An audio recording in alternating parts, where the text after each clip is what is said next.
Hola, buenas tardes. Yo soy Melisa Martínez, soy fundadora de Libros Antimateria.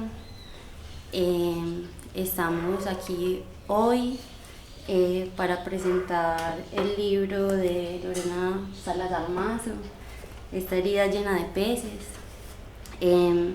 Me siento muy honrada que vamos pues de poder hacer esto aquí, muy feliz, muy emocionada de leer a Lorena, también un poco triste porque no puede haber nadie, pero pues aquí queda este registro para que muchos lo puedan ver desde sus casas.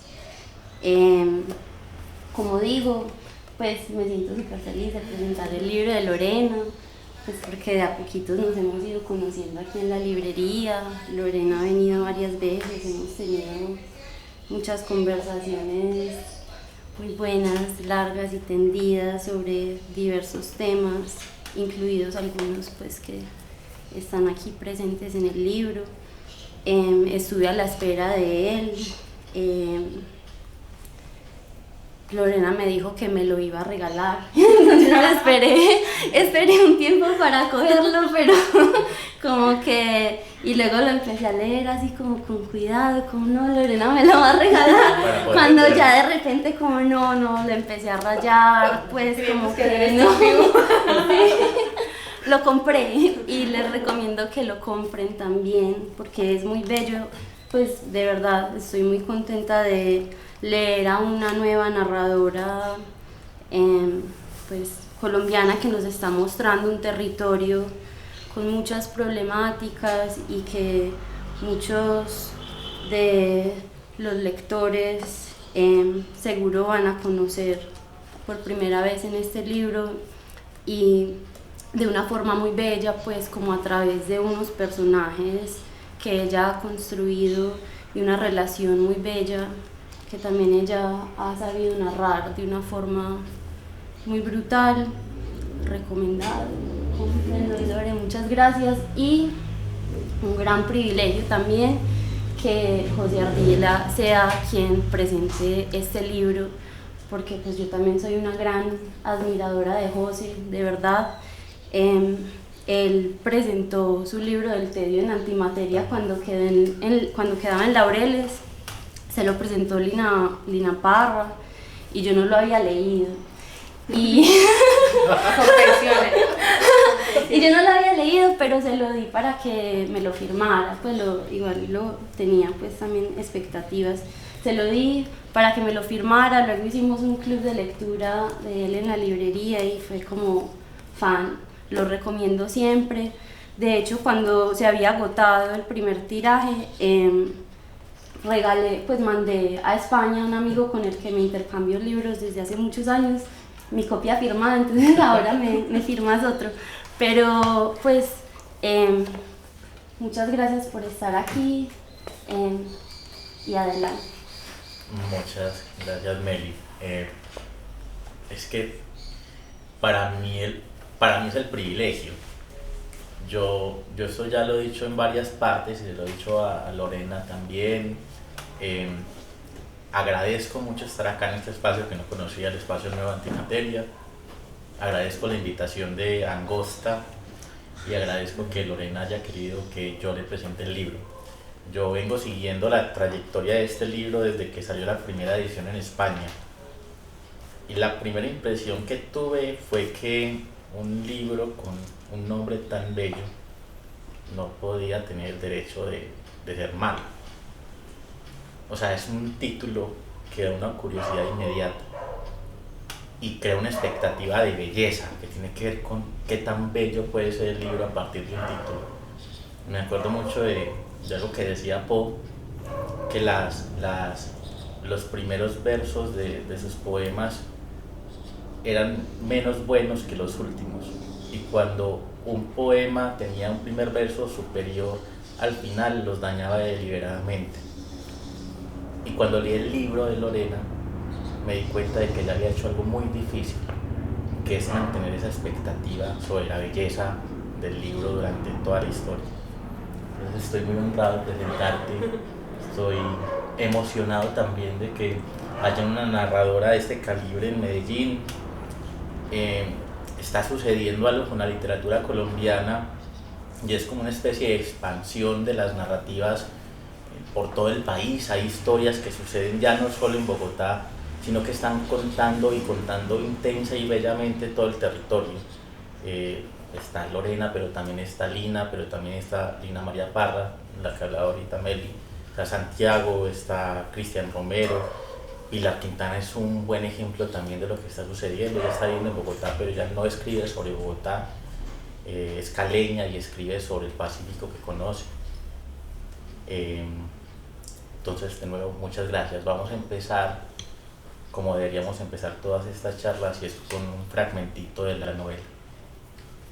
Bueno, pero antes yo no he saludado. Hola a todos.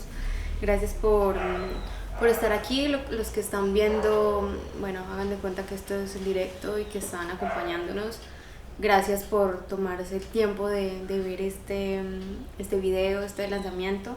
Gracias a José por su lectura, por tener el tiempo para hablar conmigo antes y estar aquí.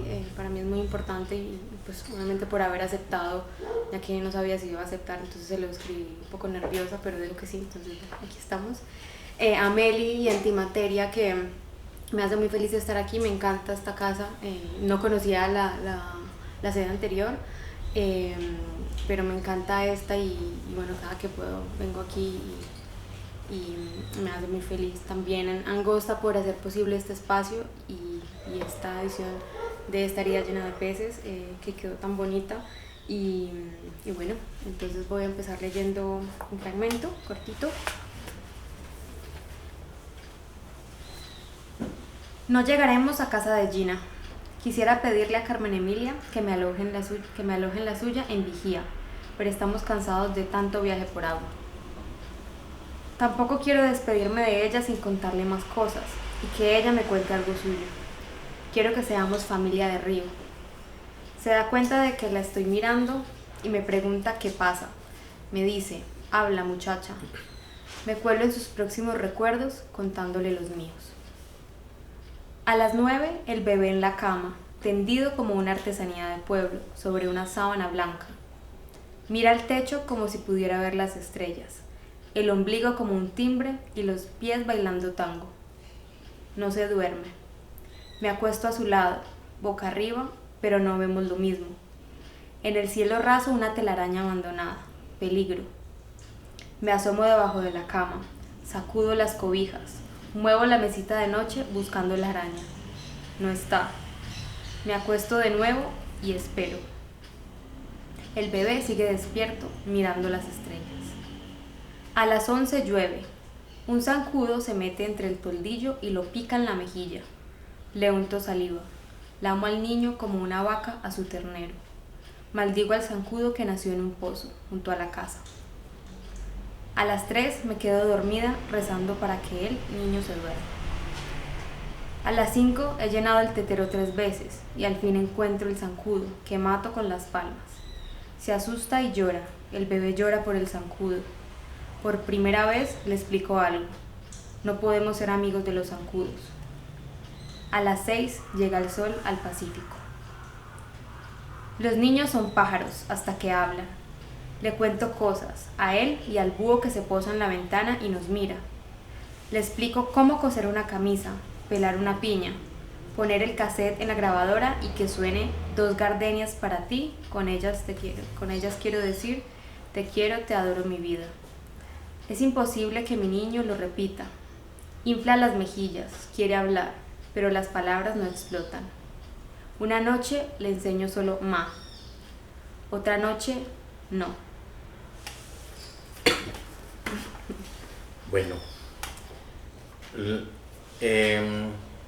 les voy a contar primero más o menos de qué trata la novela para que se hagan una idea de dónde sucede esto que acaba de contar Lorena. Es la historia de una madre blanca que emprende un viaje muy largo por el río Atrato con su hijo adoptado, su hijo negro.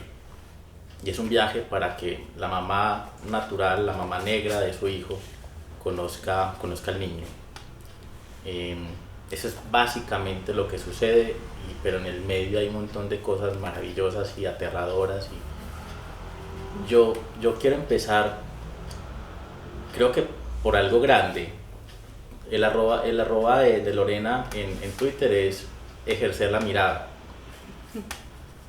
Y yo creo que ese arroba, no sé si tenga relación con tu novela, pero me parece que tiene mucha pertinencia con este libro.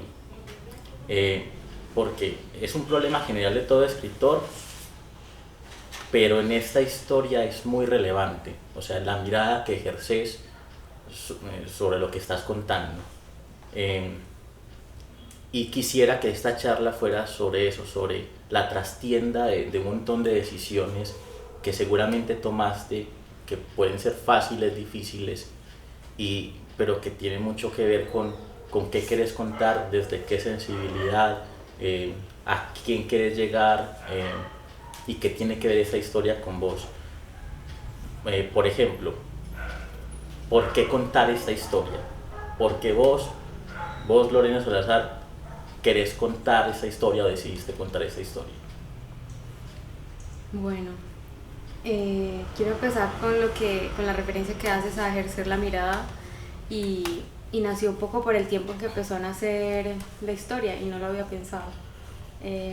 Pero fue una época, o quizás la primera época consciente que he tenido de estar sumergida en una historia que hace que todo me hable, o que hacía que todo me hablara en ese momento. Todo me hablaba.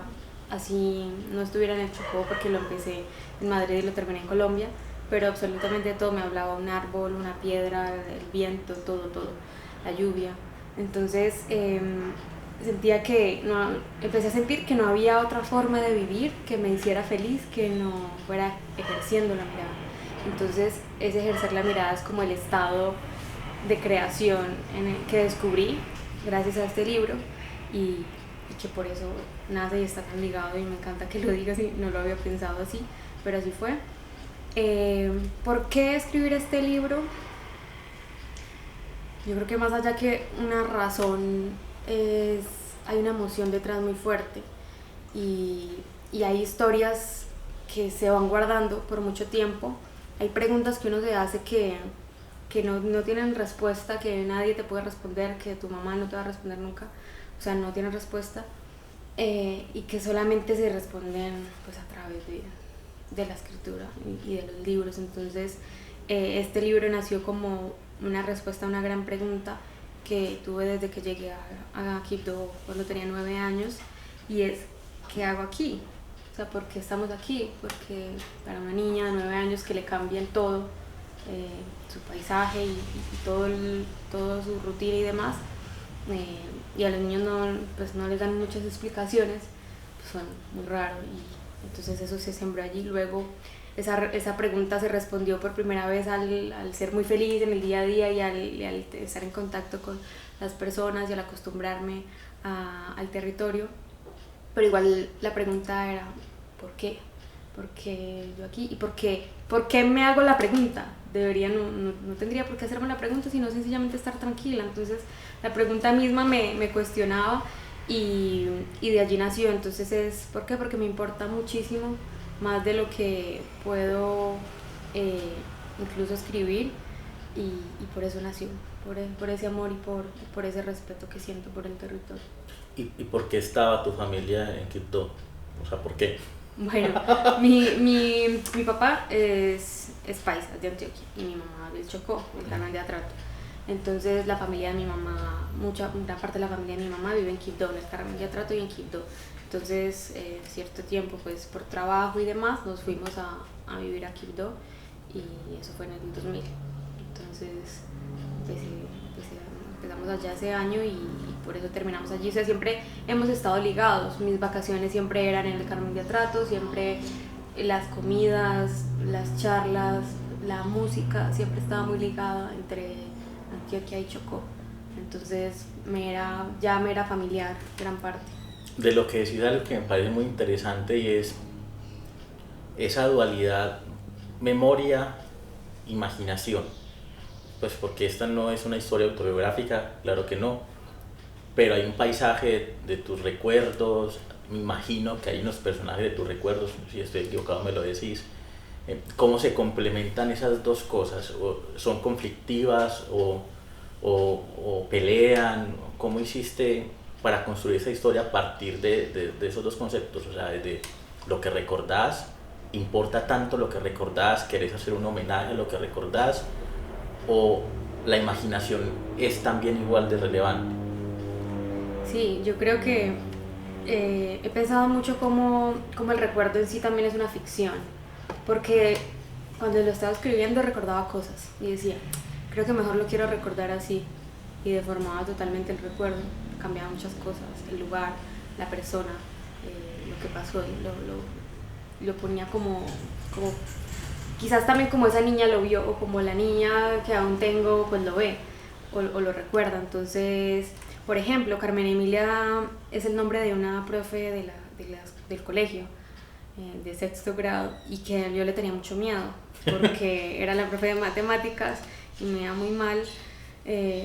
No, era como lógica matemática, o sea, peor, y le tenía mucho miedo, pero me encantaba ella, cómo se vestía, cómo hablaba, como incluso el miedo que me daba me gustaba. Entonces ella se me quedó grabada siempre, y yo quería tenerla en alguna historia. No es el mismo personaje, Carmen Emilia, como era esta Pero profesora. es imponente, esta Carmen Emilia. Pero es imponente, sí, da miedo de cierta forma, es una combinación de personas, pero sí nace un poco de ese personaje. Otros personajes, como por ejemplo Juan Paulino, fue una persona que sí conocí en un incendio en algún momento, y que me senté a hablar con él un rato, y que algunos fragmentos son cosas que él me dijo en algún momento, pero pues todo está mezclado con la historia. O sea, hay algunos personajes que están, las monjas, bueno, yo tuve monjas en el colegio, pero no las menciono como tal. Hay algunos que simplemente es como una mirada rápida y completamente deformada por ese recuerdo, también porque de alguna forma al escribir visité todo el espacio de nuevo, y lo bonito es que solamente así uno puede elegir qué visitar. De pronto a otros personajes pues dije, esto los voy a dejar aquí. Hay un personaje que para mí es muy importante, del cual he escrito, pero que elegí no tenerlo aquí. Quizás más adelante lo tendré en otra historia. Y has vuelto, es que estoy pensando en eso que es visitar con la imaginación, con el recuerdo. Yo pasé algunos años en un pueblo, no voy a decir cuál para que no vaya acá, y yo lo recuerdo muy bello, es de mi infancia, pues pasé como 2 años en ese pueblo, y luego cuando volví, que fue hace como 2 años apenas, era horrible. O sea, fue muy duro el conflicto entre lo que recordaba y las emociones que yo tenía asociadas con ese lugar, y lo que sentí cuando vi que no era tan bello como lo recordaba. ¿Has vuelto a ese lugar de tu infancia o crees que no es necesario? Sí, pues vamos cada rato, porque mis papás viven allí. Entonces, o sea, todo el diciembre, las vacaciones, todo el tiempo estamos viajando, mi hermano y yo, que está aquí. Y no, me pasa todo lo contrario. De hecho, lo veo más. La primera vez que fui, después de escribir la novela, me fui al malecón, yo dije, esto es como que, o sea, me puse muy nerviosa porque era como comienza la novela, y yo, ay no, ¿qué estoy haciendo? Estoy como caminando sobre una historia, estoy recordando algo que escribí, porque empecé a ver todo eso, y lo veo todo más claro después de haber escrito, porque es otra forma de acercarte al lugar. Cuando estás inmerso en la cotidianidad y no sé qué, ya todo se te vuelve paisaje, aunque yo siempre presto atención a todo, para mí todo es muy importante, pero el acercamiento, o sea, hacer ese zoom a estar un rato en un texto es otra cosa. Entonces yo regresé y lo veía todo incluso más bonito, y eso sí, lo veía todo más pequeño, a la calle más pequeña. Yo decía, pero sí, de aquí al otro lado era muy, o sea, caminar de aquí nos tenía que llevar a mi papá a la mano, porque qué peligro. Decía, ay, no, pues tampoco, ¿cuál peligro? En mi colegio lo he visitado varias veces, y yo antes lo veía enorme, ya es como más pequeño, bueno, cosas así. Es que me dijiste esa idea de luz me parece muy bella porque es algo que venía pensando también desde hace algunos días, porque la comparación más cercana puede ser, por ejemplo, El corazón de las tinieblas, que es un viaje también en un río, pero la intención de esta novela es distinta y a pesar de que suceden cosas terribles, es casi como un corazón de la luz, pues es como hay mucha luz en esta historia. Sí, yo me alejé total del corazón de las tinieblas. O sea, yo lo leí, lo había leído hace como unos años. Y lo guardé, yo dije, no voy a mirar esto ni por si acaso. No porque no me guste, es un libro que me gusta, es impresionante. Pero porque precisamente está en el imaginario, es como lo principal. Y es un libro que está en las tinieblas, o sea, es oscuro. Y yo no quería hacer un libro oscuro, yo quería hacer un libro con 3 soles diferentes. Así, ese fragmento aparece, los 3 soles están descritos. Exacto, de hecho que algo que es muy bonito, que aquí en la portada hay como varios amarillos, varios tipos de amarillo, es un poco eso, no sé si sea un poco eso, yo estoy aquí inventando, pero que lo entiendo así, me parece muy bonito el amarillo, y es eso, es como ese acercamiento. Contanos los 3 soles, pues para los que no hayan leído la novela, los 3 soles, ¿en qué consisten? Pues es que es un fragmento que habla de... Es que para mí, no sé, cuando estaba recordando todo decía, pero es que el sol no es el mismo a toda hora. Eso es obvio, ¿no? Pues es como obvio, ¿no? Está en diferente lugar. Pero no es el mismo porque determina para qué va a usar la gente el sol. Entonces el sol por la mañana es el que sale y despierta, pero el sol al mediodía es el que seca la ropa. El sol por la tarde es el que es listo ya. Después de ese sol cae un aguacero, el berraco. Entonces como que el sol determina qué va pasando durante el día y también determina qué hace la gente de acuerdo a ese sol. Esto no lo dice acá así, sino que lo dice de otra forma, pero era lo que yo pensaba acerca del sol. Entonces me pasaba una tarde pensando en el sol y yo, no sé. Y en Chocó, además, el sol en épocas del año al menos, es un privilegio, porque Chocó puede ser muy oscuro por la densidad, por las lluvias, es casi un regalo muchas veces en el Chocó. Sí, es un regalo, pero es un peso también, porque es que el sol es como, yo no sé, pero yo siento que pesa más, es más grande nuestro sol que el de todos, porque bueno, se une con la humedad, con el bochorno y es como impresionante. Y yo creo que resistir el sol, este sol más grande que el de todos, ya después de eso tú aguantas. Y este sol que se refleja con el agua puede ser algo terrible. Sí, y quería contarlo de esa forma, o sea, me importaba también, porque es que, no sé, alguien que no conozca dirá, no, allá hace mucho calor, hace mucho bochorno, pero ¿qué? Eso es reducir el clima de un lugar muy bello a decir que hace mucho calor y que humedad y que pereza. Cuando la gente dice, ay, qué pereza, qué humedad, yo, pues, sí, pues, pero también tiene otro lado bonito y eso intenté hacer. Yo quiero volver, hay una palabra, yo he hablado con vos antes y ahorita la dijiste antes incluso de la conversación, y es una palabra que se usa mucho en ciencias sociales, pero me da la impresión de que para vos tiene un significado distinto: territorio. ¿Qué es para vos el territorio? El territorio es el hogar, principalmente. Es el hogar, y es el lugar también, o el hogar al cual uno pertenece. Está directamente ligado a eso. Para mí esta es una historia que principalmente habla de pertenencia.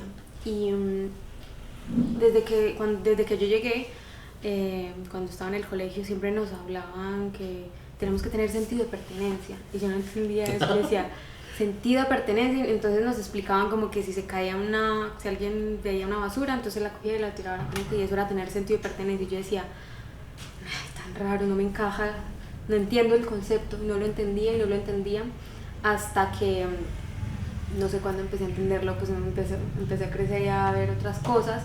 Cuando llegué aquí a estudiar la universidad, que nadie sabía, cuando me preguntaban, ay, ¿tú de dónde eres? No, yo vengo de Quibdó, me decían, ¿eso dónde queda? Ahí entendí lo que era sentido de pertenencia, una rabia impresionante, y una tristeza del desconocimiento de este territorio. Entonces yo decía, ¿cómo no van a conocer dónde es mi casa? si no es que les estoy diciendo una dirección, les estoy diciendo algo que está en un mapa, que todos dibujamos el mapa. Entonces, para mí es tan importante el territorio, y ahora que dicen ciencias sociales, pues es eso, es como que te digan, que te hablen mal de tu casa. Eso, pues por eso como que me importa tanto. Es algo extendido, pues yo vengo también de un pueblo y creo que tienen incluso raíces similares, raíces en vera. Quibdó debe significar algo en vera, río algo. Uh-huh.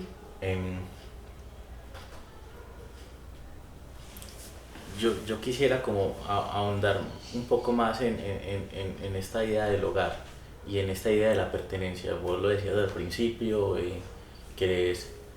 había una pregunta por pertenecer cuando llegaste a este lugar y eso se traslada casi que a la novela. Hay dos planos narrativos, está la mamá que lleva a su hijo, pero también está la niña mamá que recién llega a Quibdó. Yo no sé si vos quisiste transferir un poco esa sensación tuya de extrañeza también a estos personajes. Y creo que se transfiere también a otras decisiones narrativas que tienen que ver con lo que hablaba ahorita. Por ejemplo, ¿por qué contar esta historia desde el punto de vista de una madre que viaja con su niño y no desde, no sé, una universitaria que vuelve a su tierra natal, que es como la natal, pues a la tierra donde creció, o no sé, desde una mujer blanca que crece directamente en un lugar que no conoce?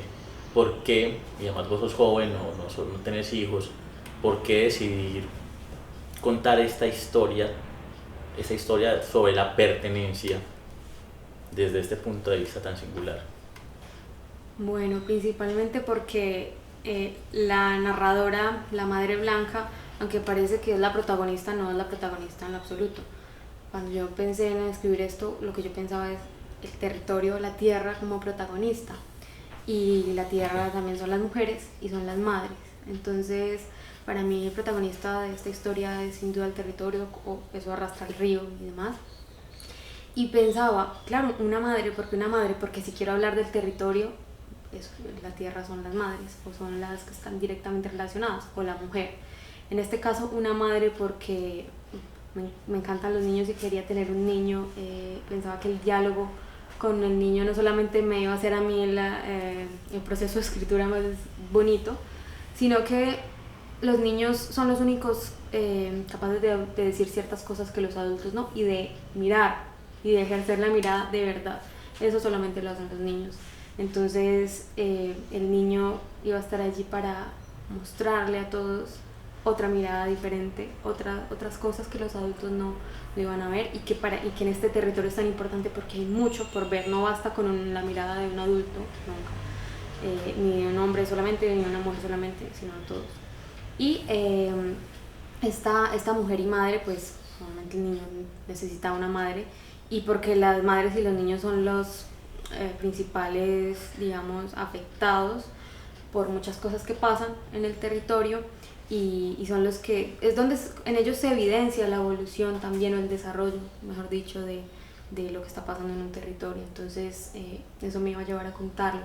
Ahora, y esto lo empecé a pensar después. Primero surgió como idea de, listo, ya sabía que quería que la historia comenzara en el río, quería una madre y un niño. Pues bueno, empecé a pensar en el conflicto de ellos y dije, bueno, pues se empezó a tejer así, es, listo, la madre, pero ella es blanca y su hijo no es suyo, sino que es un niño que ella crió. ¿Por qué? Porque es algo que pasa comúnmente en el territorio. Por las mismas condiciones, muchas mujeres no pueden criar a sus hijos. Entonces, otra mujer va a criar el niño y luego aparece la madre biológica y reclama a su niño. Fin. Y eso fue como la idea principal, y dije, bueno, esto voy a empezar y a ver qué va pasando. Luego, y aprovecho para contar esto de una vez, pensé en la estructura, porque dije, bueno, se supone que todo escritor hace una estructura y la cumple. Yo dije, o sea, como un mapa. Un mapa, ¿cierto? Yo, bueno, voy a hacer el mapa para incumplirlo, para al menos decir que hice el mapa. Pero hice el mapa de una forma que pudiera cumplirlo, ¿no? Entonces hice, bueno, Me acuerdo que en ese momento estaba en clase y salí al tablero y les dije, yo voy a hacer esto. Hice un río, dibujé un río muy feo y luego dibujé como una lluvia. Y les dije, yo voy a escribir una historia que es como un río, como la vida, ¿cierto? Que va hacia adelante. Pero a veces llueve y esa lluvia son los recuerdos. Entonces este río es la narradora en primera persona y estos recuerdos son la narradora niña del pasado. Y ya. Entonces la gente era como, bueno. Sí. Sí, era también yo intentando entender qué era lo que quería hacer y que no, pues, y contarles que sí estaba avanzando, muerta de los nervios. Y finalmente fue lo que hice. También pensaba, bueno, yo quiero hacer paradas, porque pensaba, el viaje dura de Quibdó a Bellavista, Ojalá, 7 horas en lancha rápida, perdón si me desfaso ahí en alguna media hora o algo así. Pero yo quería contar más, yo quería mostrar otros pueblos, otros lugares, entonces yo dije, no, esta mujer tiene que hacer varias paradas, obviamente pensando también con la lógica de los buses, si no me alcanza entonces voy a hacer paradas en pueblos y me quedo aquí a ver qué pasa, de pronto me sale más barato si hago paradas en otros lados, bueno, algo así un poco, para conocer y para que la historia se fuera desarrollando mucho más, para alcanzar a vivir otras cosas con los personajes. Esto lo estoy diciendo como que yo hice el viaje, entonces quería hacerlo un poco así y eso está dentro de esa estructura que estaba contando. Eso suena como decir, suena fácil, pero en realidad ese viaje, yo no sé si fue espontáneo pues, pero desde afuera, porque yo he tratado como entender como la novela en su estructura, no son fortuitos, esos viajes no son fortuitos, o sea, esas paradas no son fortuitas, sino que permiten ir como construyendo el subsuelo, pues como, ahí aparece como el subsuelo de la historia, y cuando llegan los capítulos finales como que emerge todo. Eso me parece muy complejo de lograr y yo quisiera que me contaras o que nos hablo pues en primera persona porque yo soy el que tengo el privilegio de preguntarte, pero yo sí quisiera saber cómo tomaste esas decisiones, o sea, cómo decidiste, por ejemplo, que en este pueblo, no voy a dar muchos spoilers, en este pueblo sucedía esto y aparecían estos personajes y estos personajes resulta que dicen cosas que son importantes más adelante o son en la resolución, por ejemplo.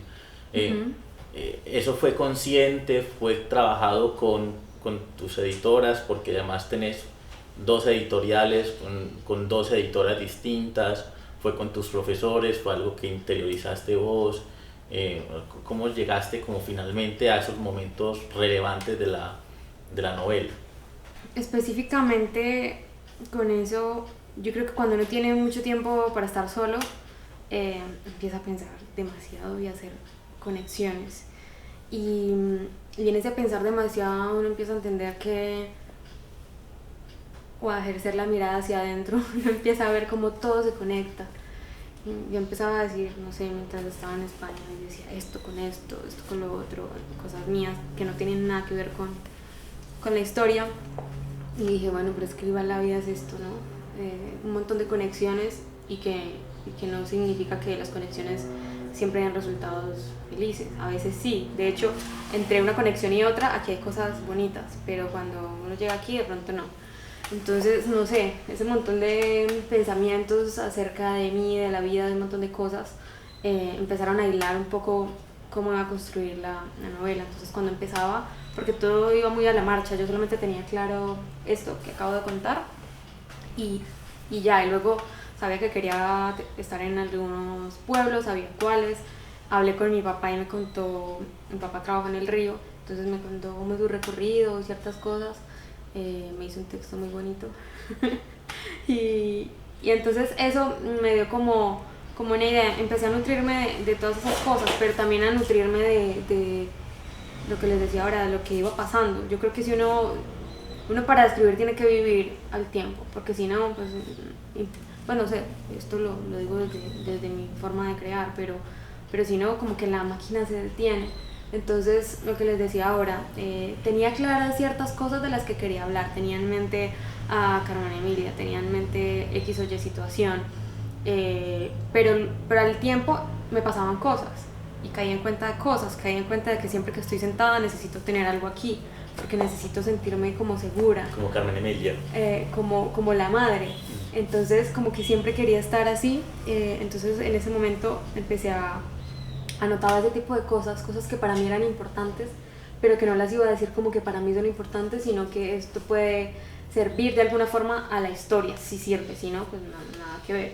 Entonces empezaba a tomar notas de todo en un cuadernito amarillo que lo iba a traer y se me olvidó, y hacía notas cada semana de líneas, esto, y luego empezaba a ver cómo ciertas cosas tenían relación, porque a la larga estaba sumergida como en unas aguas de un mismo color, todo empezaba a hablarme de cierta forma, lo que estaba viviendo, lo que estaba estudiando, lo que estaba leyendo, con los recuerdos y sobre todo con las emociones, que son las que yo creo que mandan la parada a la hora que uno se sienta ya a escribir y no sé qué.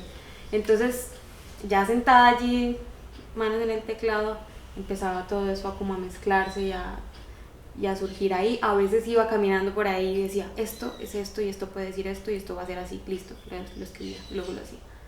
Entonces, no sé si sea muy desordenado, confuso, pero es un poco como...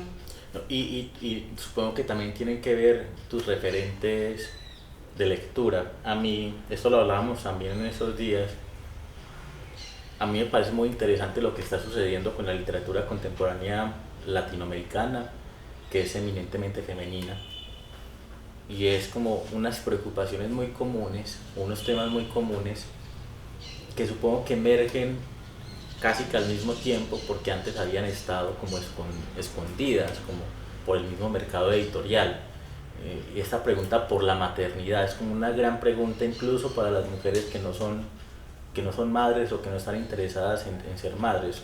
Pues pienso en Margarita García con Tiempo Muerto, en La Perra de Pilar Quintana, en Distancia de Rescate. Mariana Enríquez también, ella invierte un poco, pero nuestra parte de noche es un poco también esa pregunta, es el padre con su hijo, pues que hacen... ¿Cómo ves esa relación con tus contemporáneas o con tus notas contemporáneas, pero igual son escritoras que están en este momento escribiendo sobre temas comunes, pero desde puntos de vista muy distintos? Sí, eso me mueve mucho porque uno, no sé, pero primero quizás uno escribe desde incluso las mujeres que son madres y si me equivoco me corregirán, pero desde su ser hija, porque desde ahí empiezan a evaluar la situación de ahora al ser madres y empiezan a comparar y a decir un montón de cosas. Entonces en este momento yo estoy en la posición de hija, la narradora es una madre no madre, yo soy una no madre de ningún niño. Entonces, estar en esa posición me permitía hacerme muchas preguntas. También constantemente observo, o sea, me llama mucho la maternidad, me parece muy, como tema, me llama mucho la atención. Y también me llama mucho la atención todas las autoras que citas y cómo lo escribían, cómo hablaban de los niños, pero no de la forma como uno ve comúnmente afuera, que en los libros es otra cosa totalmente diferente, y si se permiten los miedos, si se permiten las madres imperfectas, si se permiten otras cosas que por ejemplo en la televisión no. Entonces eso me indagaba mucho, o sea, me ponía a pensar un montón de las madres no son perfectas en lo absoluto, mi mamá no es perfecta, mis amigas madres no son perfectas, ¿cuál es esta necesidad de que haya una perfección? Entonces ese es otro gran tema dentro de la novela, que además, así tan grande como la pertenencia, estaba el tema de la maternidad. Y son casi simbólicos, simbióticos. Exacto, total, es como, porque una madre tiene que saber hacerlo todo, porque una madre tiene que, de nuevo, ser perfecta, o qué es una madre de verdad, o cuando se hace una madre. Entonces, y eso puesto en este contexto de, listo, todas esas preguntas, todos esos miedos, llévalo a un territorio donde ser mujer y ser madre es muy difícil. Entonces, obviamente para mí no podía desligarlo del territorio porque era donde estaba situada. Entonces empezaba a crear nuevas conexiones y lo que decías, las lecturas, empezar a leer, ver todo lo que las autoras estaban escribiendo, la forma como lo estaban escribiendo, también me permitía como atreverme, por así decirlo, porque yo la verdad en ningún momento me planteé la pregunta de no soy madre, entonces de pronto me va a quedar mal. Me decía, no, ¿por qué? Pues lo estoy siendo aquí.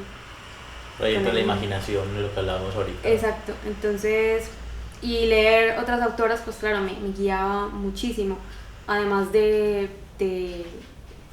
narrativa, me acerqué mucho a la poesía, muchísimo.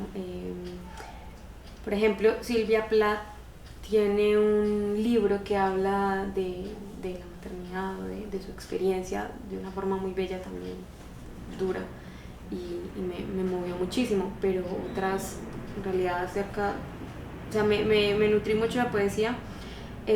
También siempre doy este ejemplo de Francisco Umbral y Inmortal y Rosa, porque habla de un niño y de un proceso de cómo se quiere a un hijo. Eso también me parece hermoso, me parece obsesivo, y esa también era un sentimiento que quería explorar a medida que iba avanzando, como una madre cuando siente que va a perder al niño, la obsesión aumenta. Entonces está directamente ligado y muchas otras autoras de diferentes temas, y no sé, la forma de actuar de la madre también. Me inspiré como en ciertas autoras, o me nutría mucho de ellas como para calibrar un poquito la voz. Recuerdo lo que hablamos al principio. ¿Por qué El corazón de las tinieblas no? Como referente, este gran referente del viaje en el río. ¿Y por qué tus contemporáneas sí, como grandes referentes sobre cómo han tratado el tema de la maternidad? Bueno, por celos del río, porque el río es mejor, el río Atrato es mejor.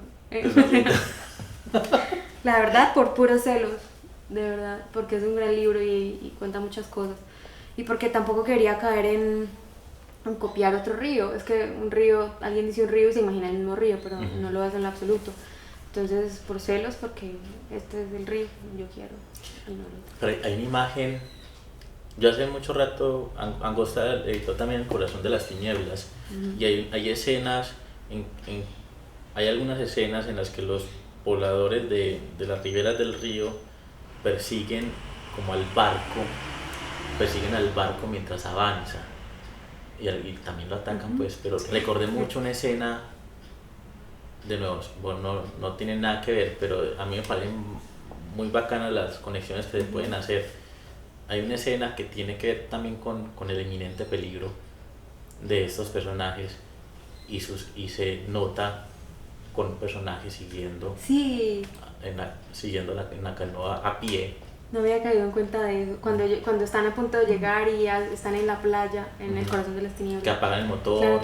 Claro, y no lo había pensado. Mira, es más, yo dije, no quiero volver a leerlo porque, y si me copió algo, no me doy cuenta. No, pero eso no es copia, esas conversaciones incluso involuntarias. Pero ni siquiera me había dado cuenta, y de hecho es de las partes que más me acuerdo, no sé, porque creo que en clase lo discutimos en algún momento, pero en ese momento no nace de allí, sino de cómo se mueven estas otras personas al ritmo de la selva y al ritmo de la canoa.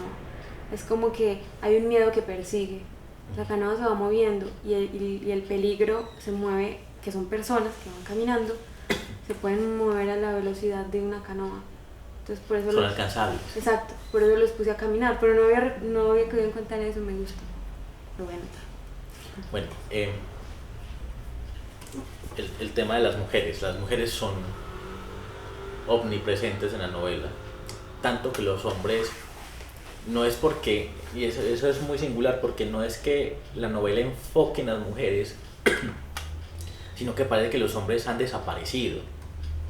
Y luego está que el niño, porque eso es una decisión también narrativa, el niño no es niña. O sea, vos decidiste contar esa historia entre la relación entre una madre y su niño, y no una madre y su niña. ¿Por qué? Porque los hombres parecen que no están, salvo algunas excepciones, pues. Sí, bueno, principalmente porque los hombres no, porque las mujeres son protagonistas en el territorio, en la tierra, toman decisiones, están a la cabeza, son más fuertes. No digo que los hombres no lo sean, pero como conjunto la mujer, alrededor de ella se crea toda la comunidad, alrededor de las decisiones que ella toma, de su forma de hacer las cosas, de los rituales. Es la mujer la que crea el ritual, es la mujer la que siembra o la que sabe sembrar, y la que toma decisiones sabias. La mujer siempre está más cerca a la familia que el hombre. Y con eso no quiero decir que la mujer esté encerrada en el hogar, sino la mujer siempre está. El hombre siempre está afuera, o tiene que ir a cazar, o tiene que ir a trabajar, o está en otros lugares. Esto es como un estereotipo, soy consciente, pero es algo que sigue pasando.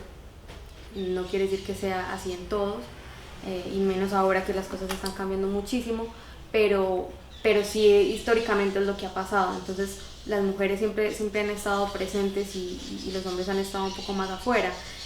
También la decisión es porque hombres protagonistas, muchos, mujeres, y de la forma en la que yo quería que pasara, pues no tanto. Y si iba a hablar de la tierra y del territorio, necesariamente tenía que ser una mujer.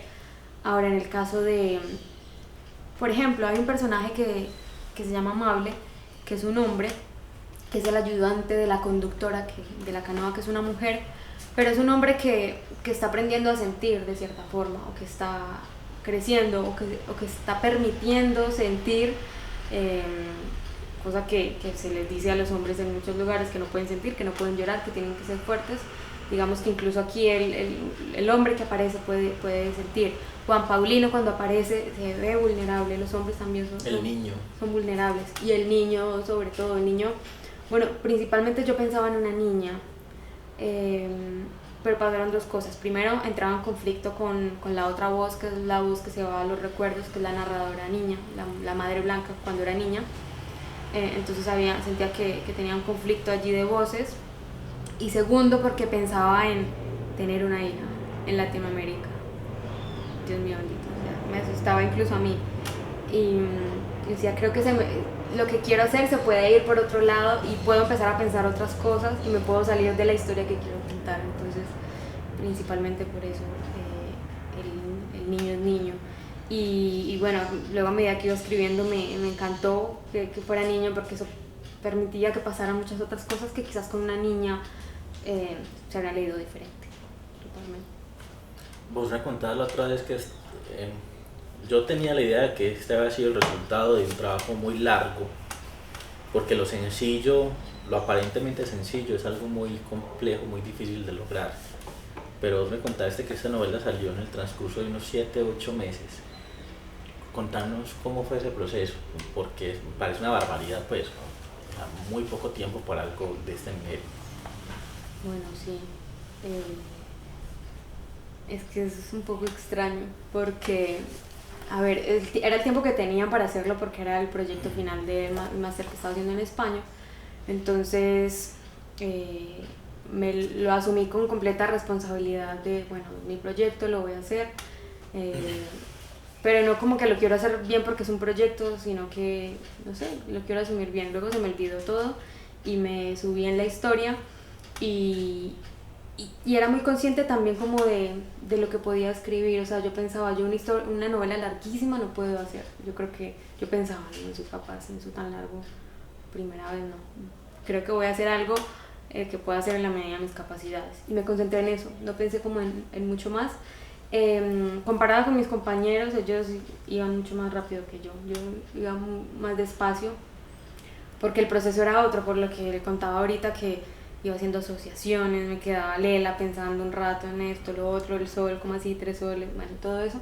Entonces eso llevaba más tiempo. Entonces cuando todos en clase, a veces leíamos en clase, cuando alguien leía 3000 palabras, yo leía, no sé, 800, 900, máximo, y me sentía mal por eso, pero era otro ritmo totalmente diferente y aún así pues alcancé a llegar.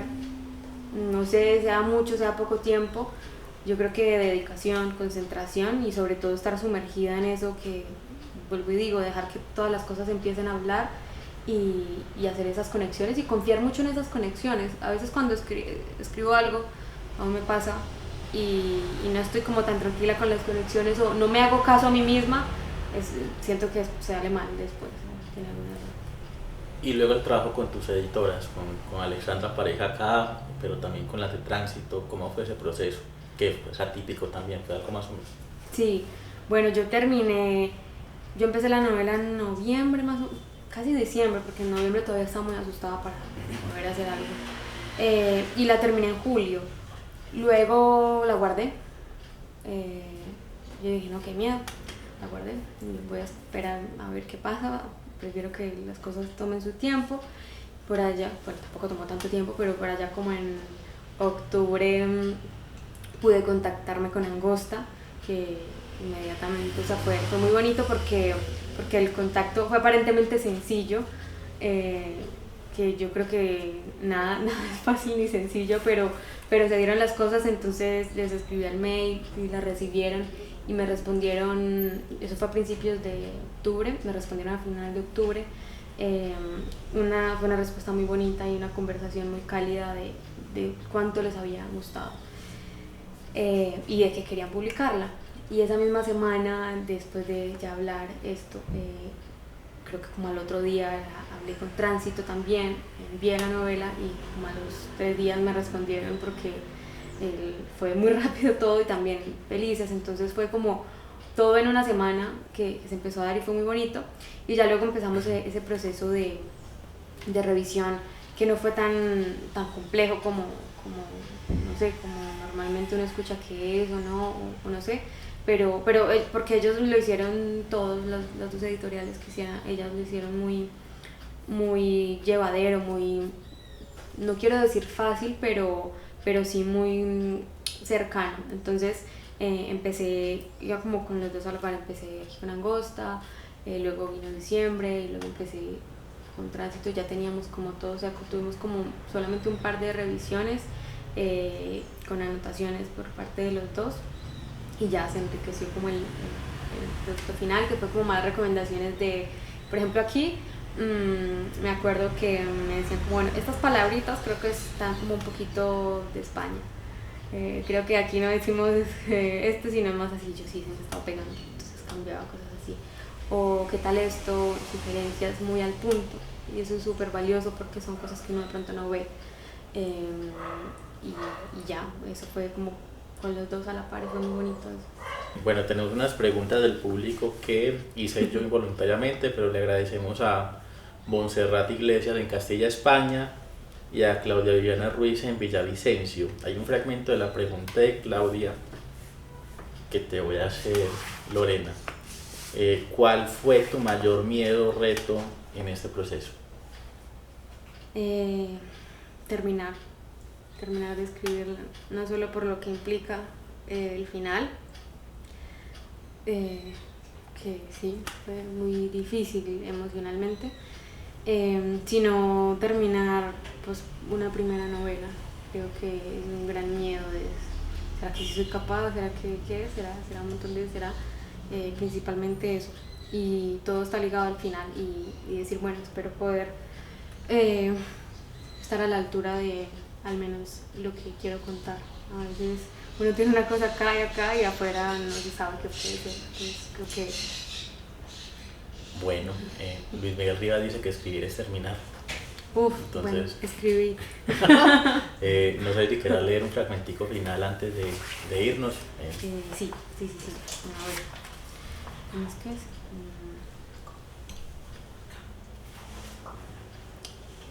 Te me habías dicho que era... ya.